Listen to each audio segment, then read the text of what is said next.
Guys আপনাদের সামনে একটা ড্রোন, এখন আমাদের পরিচয় দেখাবো।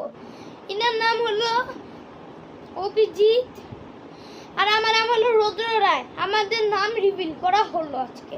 আর আমাদের ড্রোন DM107S, এই ড্রোনটা দেখতে তো খুবই অনেক সুন্দর, কিন্তু আমি এখন আনবক্সিং করিনি।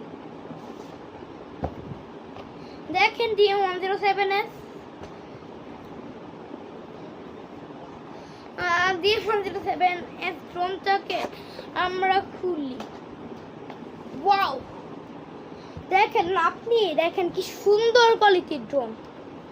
দেখেন আপনি, বাস লুকিং দ্যাট ওয়াও, সবকিছুর মধ্যে ই করা হয়েছে। এই দেখেন, এই যে এখানে একটা ক্যামেরা আছে, দেখেন এই ক্যামেরাতে নিচেও হয় উপরেও